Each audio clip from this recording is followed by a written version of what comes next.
Welcome to the Art and Science of Complex Sales, proudly presented by Membrane. This podcast is your gateway to mastering the craft of modern selling. If you're passionate about growth, impact, and unlocking full potential in sales and revenue, you're in the right place. So don't forget to like, subscribe, and share. And now let's get started with today's guest. Hey, everybody. Today we are talking with Brent Long, author of The Greatest Sales Question Ever Asked, owner of Long on Life, and it's a sales consultancy and training company that is knocking it out of the park and helping salespeople recover their true selves and how to sell from a place of servitude and leadership. Let's get started with Brent Long. Brent with a shirt on Long, how are you? Hey, I am doing well, and the shirt was optional before today, but I thought I'd put one on anyway. Well, that's good because, in the background, in the green room, we're sitting here talking and Brent says, yeah, you know what, I'm going to get on here and I was just going to show up and I wasn't going to have my shirt on. Like, I don't know how I feel about that. Oh, I totally understand. I'm not even sure that I know how I feel about that. How would I know how you're going to feel about that? So, yeah, no. You know what? It would have been a brilliant joke. That's how I feel about it. I would have laughed probably until Thursday. So. Good. Well, I am into two things. I'm into shock therapy and pattern interrupt. And I thought that would have been a great thing for a podcast to start out like that. So. We got to put a not suitable for work on this thing. Yeah, exactly right. Yeah, this is for adult audiences only. So, how fun.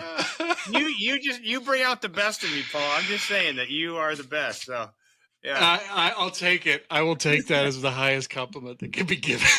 Yes, absolutely. Hey, I do appreciate you, man. we're here to talk about something a little more serious and more fun, but I'm showing everybody, look at this. I have a signed copy from Brent Long. Hopefully that's coming through of your new book, The Greatest Sales Question Ever Asked. Congratulations, my friend. That's really exciting. Yes, thank you so much. I appreciate that. And I was very happy to put that little signature in a book for you personally. Yeah, absolutely. Well, not just me. There was the multitudes at that book signing event. So this thing seems to be making waves out there in the marketplace. Congratulations. And I just want to get the story, man. Let's get the story and the impact that the book is making.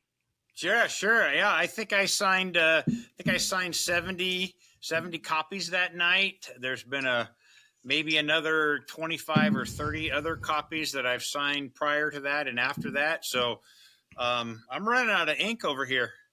So you're on your way. This is great. Well, I'm excited to learn. I've read the book. It's an awesome book. It aligns with my faith and my background. So that's really, really cool to see something written from that perspective. But what gave you the itch to write this book?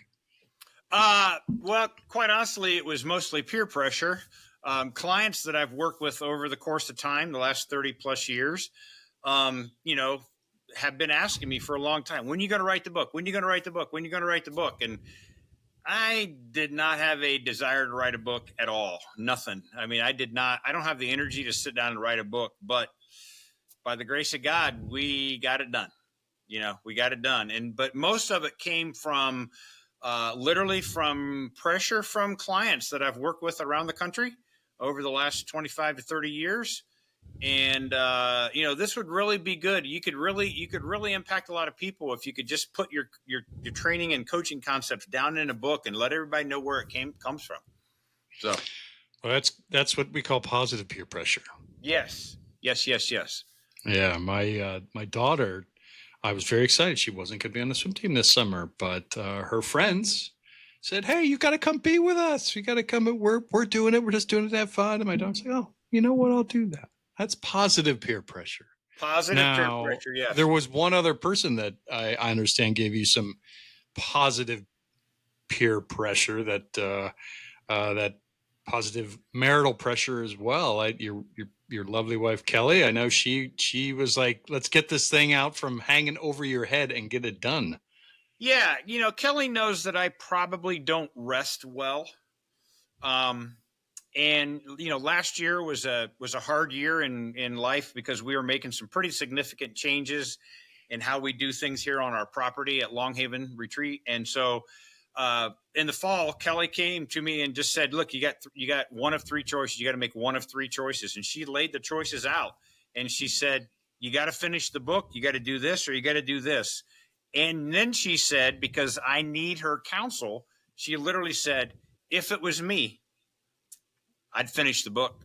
And I'm going to hold you to finishing the book. And man, I needed that because,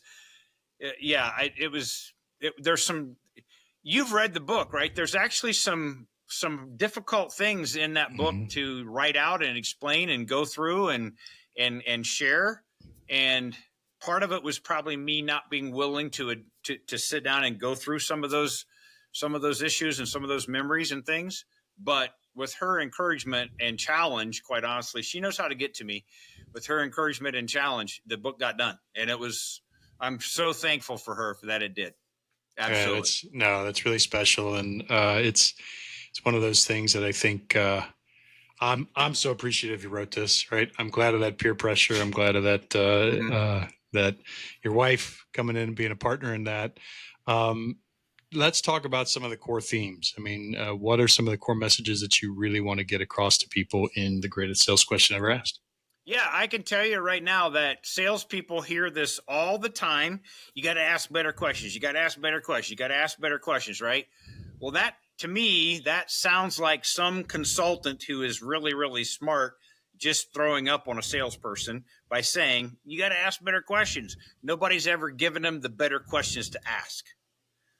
Okay, so what I did when I was struggling in sales years ago, when I didn't even want to be in sales, is I kind of got sick of a lot of the people telling me what I should be doing and not offering the help along the way. I just started looking for examples of where can I go find people that are asking really, really good questions that actually have a result of those questions, right? And that became the impetus to the book the title, The Greatest Sales Question Ever Asked, was a discovery that I made along my own journey of learning how to become a better salesperson. And you outline that journey in the book, which I think is incredibly educational and helpful to anybody that's been in sales and has faced that same journey of going from, man, I don't really want to be here, I don't really like this, to embracing it, to then becoming a top performer, then being able to lead and coach it. Like, it's a great journey. What are some of the lessons along that way that you wrote down in the book that you just want to share today? Yeah. The heart, I would call it the heart of the salesperson. I've always been a person of passion, a person of intentionality, a person of conviction, a person of, hey, we're going to win. We're going to get this done. I never knew how competitive my heart was against everybody else in the world, and even against my prospects and clients, until I started down this journey. Like if I was trying to sell to somebody and they were resisting me, I could tell you that I was good enough to start figuring out how to own them manipulatively early in my sales career. I have a former accountability partner. He was a mentor, spiritual mentor, and a father figure to me for 23 years before he passed away. And he literally said to me one day early on in our relationship, you're the only person that I know can walk into a room, smack somebody in the face, and they'll say thank you for doing it. And the problem, Paul, I'm just being honest. The problem is I knew that I was good at that, and I used it to my advantage. Okay. That was my early sales career. Now, I know there are salespeople out there who say, I would never do that. I would never do that. I would never do that. Yeah, but if you look at the questions that you're asking people in a sales call or a sales process, you're probably trying to see how quickly you can get to your commission check. Yeah. Versus, is my commission check the result of me serving them very, very well? And that's the change in my heart that I started to, wait a minute. I didn't want to believe what I was being taught to do. So I started to try to approach a different path of what can I learn how to do better to get to the same result of high performance. And a lot of sales and increasing my sales, I just didn't want to have to take a shower every day after going on a sales call. Yeah, no, I get it. It's the manipulative tactics versus being able to show up and serve with your heart. You tell a great story in the book around what what somebody had once taught you to write down. Oh yeah. You mind on your desk before you start cold calling? Do you mind kind of sharing that that tactic that was taught, and then Yeah. maybe a little bit into how it's just, you know, how the shift, like the difference that you now make based on the shift in your mentality. Yeah. No. So people starting out in sales, often we're making cold calls, and your cold call success ratio is probably not the highest conversion rate you've ever had in your life, right? So I'm selling sales coaching, I'm selling sales training, and I was told by a franchise owner of a very large and popular sales system, I won't mention any names, of course, and I was told, now, here's the truth. What you need to do is you need to take, I'll do a visual here. You need to take a sticky note, and the person that you're trying to call, you just need to write their name and number down on a piece of paper and then leave it on your desk overnight, so that tomorrow morning when you come back to your desk, there will be a piece of paper with their name and number on it, and obviously, since their name and number is on a piece of paper on your desk, obviously you're supposed to call them. So then just pick up the phone and say, hey, Paul, this is Brent. Your name and number is here on my desk. Obviously, I'm supposed to call you. What can I help you with? Now, Yeah, I'm just saying that was originally how I was taught to approach my cold calls, because it's true, right? Their name and number is on your desk. That's a true statement. Yeah, it's only partially true. Their name and number is on the desk, but I'm the one who wrote it on the piece of paper and then left it on the desk overnight so that I wouldn't be lying tomorrow morning when I called them to say, your name and number is laying on my desk. Obviously, I'm supposed to call you. What can I help you with? the father of lies deals in partial truth. So that's like a if I that is the, oh God, I need to go home and shower after after a day of doing that. So what's the shift then? So you're sitting there, you're in that situation where you're getting that bad advice, right? It might be good tactical advice. It might get you some conversations, but it's bad advice from a person to person standpoint. What starts to be the shift? Great question. So in that specific instance, I thought, well, what is the truth of a cold call? Like if there's any truth anywhere around making a cold call, then what is the truth of a cold call? So I started to explore that for myself, but also how can I teach other people what the truth of a cold call is? I came up with 3 truths, right? 3 truths. I put them in the book. 3 truths of a cold call. 1, I've never called you before. 2, because I know this call's an interruption, I'm not even sure I should be calling you right now. And I'm not even sure that what we do over here at Long on Life has any value to you. Before you hang up, can I ask you one question? Bingo. I don't remember ever getting hung up on. I don't know that I have had any clients ever get hung up on, because they start with the truth, and it's freeing, and it gives confidence and courage to the salesperson who's acting as a servant, trying to help them with something. Hey, basically, this is a cold call. I got to try to get one question in. That's it. Now, so Paul, just one note on that. I want you to think about something real quick. Most salespeople wait to get paid when they get a commission check. I don't believe that is. I believe that's too far out into the future. When I'm a coach, coaching football, coaching sales, whatever it was, as a coach, I wanted to figure out the quickest way to get my person paid.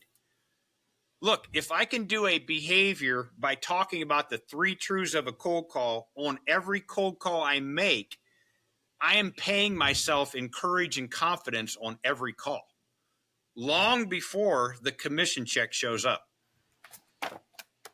That's what the book is full of.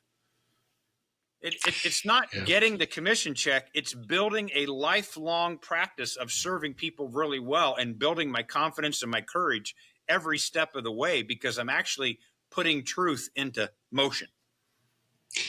So there are a bunch of cynics out there, Brent. Yep. And you've encountered a lot of them. I've encountered a lot of them. That sales is just the art of persuasion. It's just about making the next buck. It's just about beating the next guy.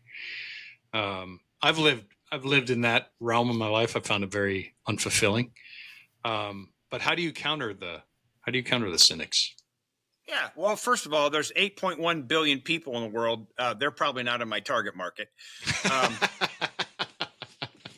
So, from a coaching standpoint, I'm going to go with who we got on the team.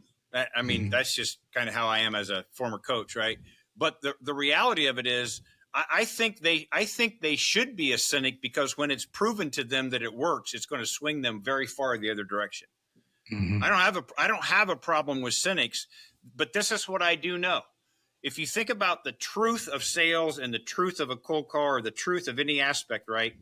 This is what I say all the time. Many a ship captain who did not believe in true north wishes they would have while they're laying at the bottom of the ocean. It's a little late. It's a little late not to believe in true north. So if there is a truth, for example, in this scenario, if there's a truth about making a cold call, instead of calling and saying, "Hi, how are you today?" Why don't we call and start with the truth?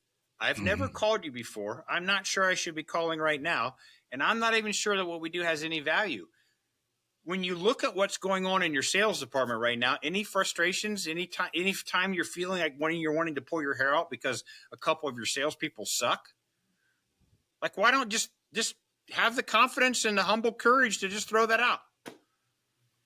See what happens.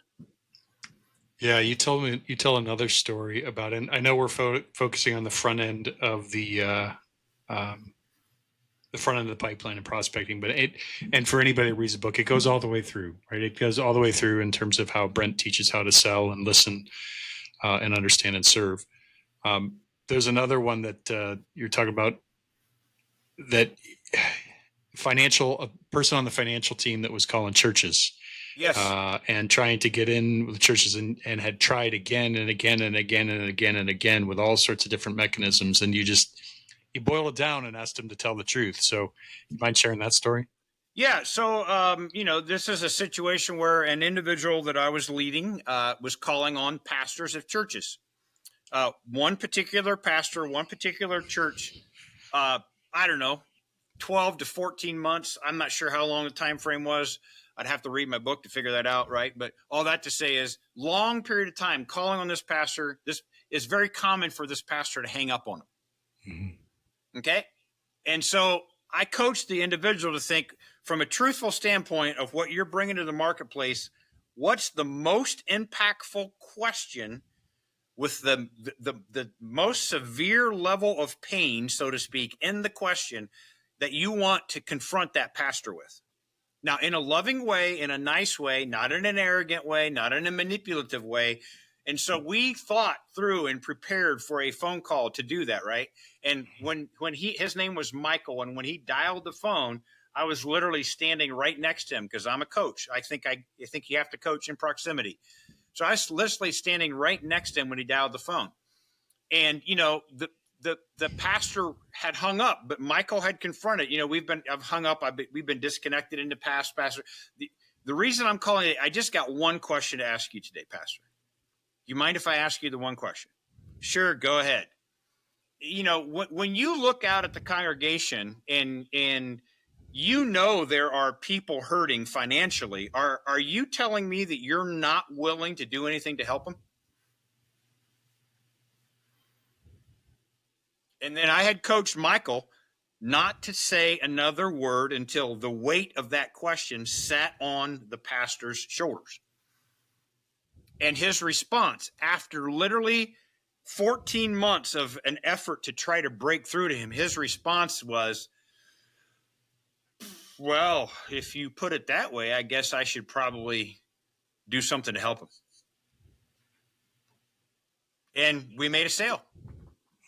We made a sale, but we made a sale based solely on the depth of the question from a servant's heart into that person, like into that pastor's heart, so to speak. Like, what you're saying is you could care less if they go to some other church to get help. You don't want them to leave your church, but you're not willing to help them while they're there. So I'm wondering how that's going to work out, right? Mm-hmm. We could have done all kinds of stuff, but what I wanted Michael to be able to do was, look, humble confidence on the sales call will beat manipulation all day long. Yep. And so that, because he could have said anything there. He could have said anything. Gone the other way. He could have hung up on you, anything. It's just, what is the most powerful question that I can ask to go heart to heart with this gentleman? Yeah, because right now, again, selling from the heart to win the heart is one of the things that I teach often. We sell from the heart to win the heart, right?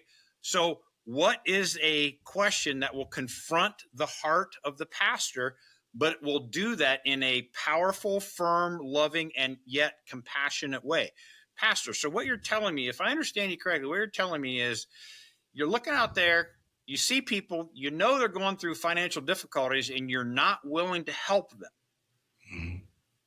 Okay, I get it. Well, and so Brent, again, let me play the cynic, because I have all sorts of different listeners, but man, this sounds awesome. It sounds like you can really make some impact with selling to churches and that type of stuff. But how does this work in a manufacturing or a software environment or these cutthroat industries that we're in? People just don't want to give you the time of day, and they don't want to connect. Yeah, right. Exactly. They don't want to, so we have to find out what they do want. Mm-hmm. Even people in cutthroat industries they buy what they want. So the idea is, if we understand the power of the greatest sales question ever asked, and the power of asking questions just like it all the time, what I coach and what I teach is the salesperson who cares the most is going to live in the tension between those problems and those goals. So when I call a manufacturer, do I even understand what the problems they are, what problems they're facing, and what goals they're trying to accomplish? And I'm looking for the tension between those two things. Last week in my sales class sharing my screen and teaching and stuff, we had about 12 people in the class last week. And one of the things I talk about is, see that little dash right there between problems and goals, the little dash between pain and gain, that little dash, that's where you live. You live in the dash. You live right in that look, because that is where the tension is. Look, we're trying to build a manufacturing process here. I don't want any stupid salespeople calling me. But if that quote unquote stupid salesperson calls and asks really good questions about their problems and their goals, I guarantee they're going to get invited into a deeper level conversation. So how do you, let's dive in, and we're not going to give the greatest sales question ever asked. Actually, we're going to wait until people make sure they buy your book and they can read it and they can dive into the actual greatest one. There's actually one question that stands out above all other questions ever asked. Yes. And I love it, and it speaks to my heart, and it's wonderful. And but we're not going to tell you. So make sure you go. How do people find this book and find you? thegreatestsalesquestion.com, thegreatestsalesquestion.com, or everasked.com, longonlife.com. You can just go straight to Amazon and buy it off of Amazon. Barnes and Noble, it can be bought online at Barnes and Noble. There's multiple places. So they can call Paul Fuller and say, hey, Paul, that dude that you had on, who was that guy? I mean, he's a little, but could you make an introduction? That would work. Yeah, he guarantees that his shirt will be on when you talk with him. Yes. Yeah. Yes, I do. Yes. So I'm just saying, hey, you got to read the book, because you'll understand. When you read the book, you'll understand why I'm saying there's a reference to that too. That's pretty funny. At the book signing, I made a comment because they had music playing, and I was in front of people with music playing. I mean, read the book. Cut. Well, so just saying. Yeah, no, everybody, I highly recommend this book. I think it's a great, it's a great read. It attacks the subject of sales in a slightly different way, and it really challenges you, which I am extremely excited about it. And Brent, it gives a view into your heart and your soul, and it's really well written. So I appreciate you bearing your soul like that. Keep your shirt on again. Yeah, Bearing your soul and for sure. and in the effort to, I mean, your goal. Let's just define really what your goal in writing this is, because I think it's a great one in terms of impacting lives. Yeah, if we can, if I was asked back in December or in November of last year, what do you hope to accomplish with the book? I literally said, if one person can get a handle on their sales ability, their sales process, and truly be encouraged to become the man or woman as a salesperson that God created them to be, mission accomplished. Mission accomplished. I mean, I'm still a coach, right? And my desire is to see people win in life and in business, right? And so if one person can make a professional leap in their sales process and literally become that salesperson without all the stereotypes that God intended for them to be, mission accomplished. It's only just one person. Well, it's you've already had the one. I know you've had multiple ones, and keep going after it, because it's going to be hundreds of thousands before long. And I appreciate it. We partner with Brent. We partner with his training company, and a big have the salty sales methodology is built into Membrane, which is fantastic. We're happy to share that he's got this book out, so we'll make sure we get this published and linked to all platforms. And my friend, just great job. Just great job. Thank you so much for diving in with people. I appreciate it. I appreciate my relationship with Membrane so much. And, especially you, Paul and Nick, you guys are just salt of the earth guys. I just love working with you. I'm excited about some places that we're going. I'm excited about some opportunities that have been afforded already since the book has been out. And some invitations that we have gotten where I, by the grace of God, I will be pulling Membrane in with me into those relationships. And I want to see more and more salespeople be able to embrace the truth of this profession, embrace it as a profession, and move farther and farther from the stereotypes that, that gives the profession such a bad name. And the book is a large contributor to that. Well, and I think we're on that mission, right? We're going to change that. We're going to change that graph of that, where that poll that always happens of the least trusted people. I think politicians are rapidly going under salespeople right now. Yeah. But we're going to change that. We're going to change it. And that's the mission. So, hey, everybody, keep shining bright. Thank you so much for listening. Make sure you, the greatest sales question ever asked, I think it's the greatest sales question ever asked.com. We'll make sure we put the link in there. Brent Long. Brent has some great posts on LinkedIn. Keep watching him on LinkedIn and everywhere. He also has an amazing retreat that he offers for sales leaders, for CEOs, for people that need to bring their teams, and a total package that gives you a little bit of a getaway. So it is an absolute treat. So with that, Brent, we're going to say goodbye. All right. See you, Paul. All right. Talk to you soon. All right. Everybody, we'll see you later. Keep shining bright. Have a great day. And we'll sign off for now. Bye. Bye-bye.